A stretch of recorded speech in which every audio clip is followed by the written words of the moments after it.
Assalamualaikum warahmatullahi wabarakatuh.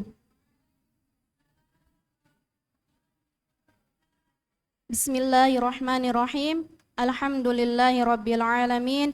Wabihi nasta'inu ala umuri dunya waddin. Wassalatu wassalamu ala ashrafil anbiya'i wal mursalin. Sayyidina wa maulana Muhammadin. Amma ba'd. Qala rabbi shrah li sadri wa yassir li amri wahlul 'uqdatam min lisani yafqahu qawli ya fattah ya alim. Yang saya hormati para pendiri dan pengasuh Pondok Pesantren Pasca Tahfidz Bait Al-Qur'an, para pengurus dan jajarannya, serta tak lupa juga teman-teman angkatan 35 yang semoga dirahmati oleh Allah Ta'ala. Amin, amin ya rabbal alamin. Hadirin jamaah rahimakumullah, pada kultum kedua kemarin saya bercerita tentang kolam atau artinya pena. Bahwasanya Allah Ta'ala sudah memberikan ilmu pengetahuan kepada makhluknya, yaitu manusia, melalui pena, yaitu dengan mencatat ilmu pengetahuan apa yang sudah didapatkan. Kemudian pada kultum ketiga ini saya membawakan judul dengan dakwah, yang dimana dakwah itu merupakan hasil ilmu pengetahuan yang sudah kita dapatkan. Dakwah itu apa? Dakwah diambil dari kata da'a, yaitu artinya ajakan, yaitu mengajak pada sebuah kebaikan. Dakwah berbeda dengan amar atau perintah, namun ada kesamaan, yaitu mengajak dari satu pihak ke pihak yang lain untuk melakukan sesuatu. Namun perbedaannya, kalau amar itu adalah yang mengajaknya itu dari yang tinggi ke yang bawah dan harus dilaksanakan atau harus dilakukan, itu amar atau perintah. Kalau dakwah itu siapapun boleh mengajak asal pada kebaikan.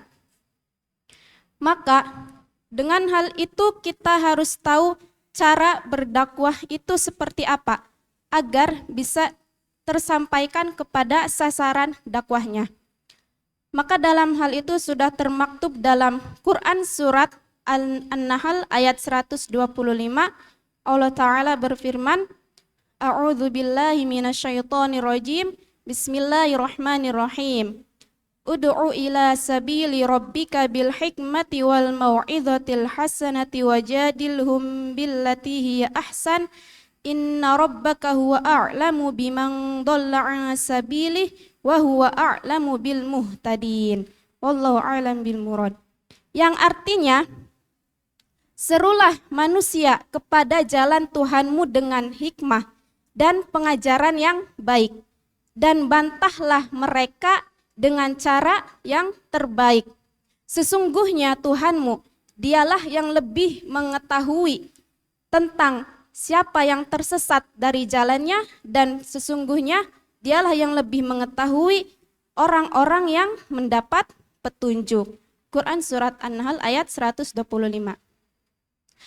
Maka dari ayat itu, menurut Profesor Dr. Muhammad Quraish Shihab dalam tafsir Al-Misbah dijelaskan bahwasanya ayat ini memerintahkan atau suatu perintah kepada Nabi Muhammad untuk berdakwah, yaitu untuk menjalankan ajaran yang sudah diajarkan pada nabi-nabi terdahulu. Maka dari itu dapat kita simpulkan cara dakwahnya itu ada 3 macam.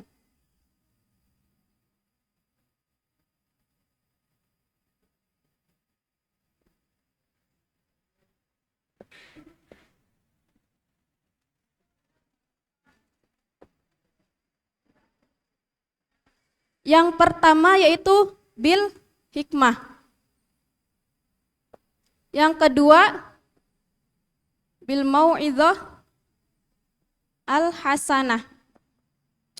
Yang ketiga wajadilhum billati hiya ahsan.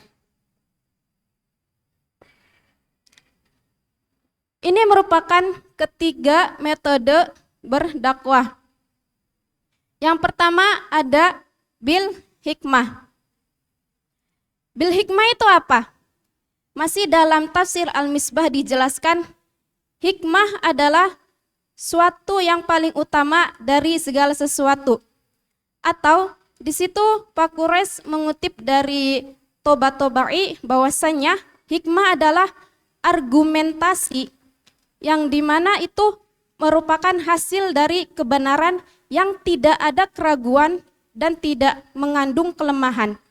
Kemudian pakar ahli tafsir juga yaitu Al-Biqai menjelaskan bahwasanya orang yang memiliki hikmah itu disebut hakim. Yaitu apa? Orang yang percaya diri ketika menyampaikan suatu ilmu pengetahuan kepada orang lain tanpa ada keraguan sedikit pun. Itu bil hikmah.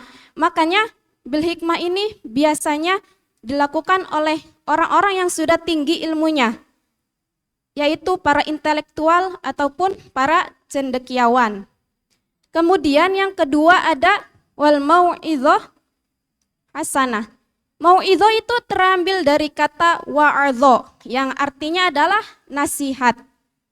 Maka maksudnya adalah mau'izah itu uraian yang menyentuh hati seseorang kepada kebaikan. Dan mau'izah ini atau nasihat ini harus dikerjakan dengan hasanah.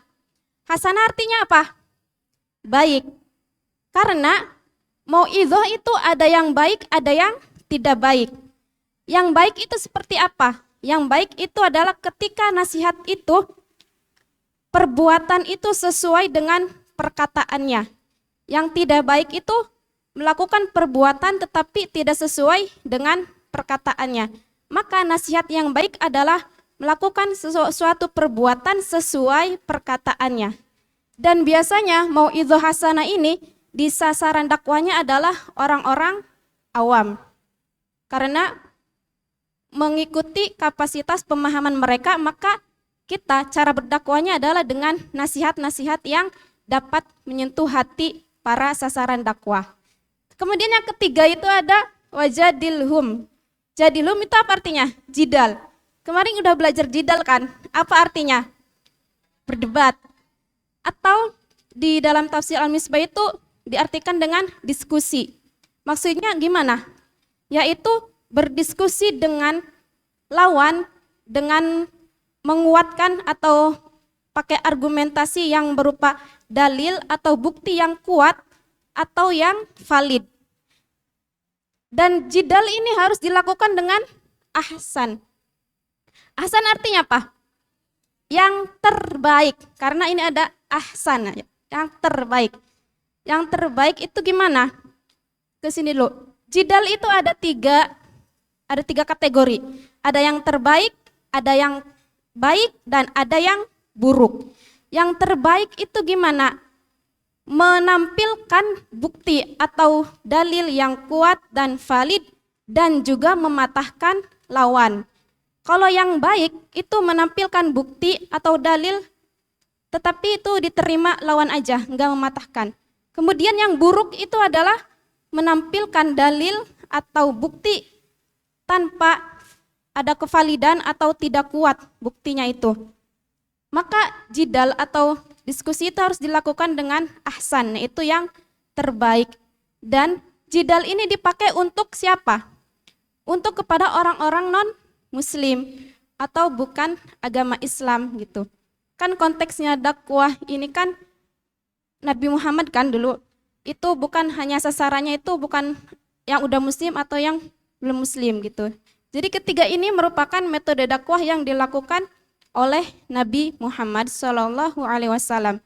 Maka boleh kita tiru untuk zaman sekarang. Mungkin zaman sekarang bisa kita lakukannya itu melalui media platform, Instagram, YouTube, atau yang lainnya. Tetapi jangan lupa dihilangkan ketiga ini. Mungkin itu saja yang dapat saya sampaikan, kurang dan kurangnya mohon maaf. Wabillahi taufik wal hidayah. Wassalamualaikum warahmatullahi wabarakatuh.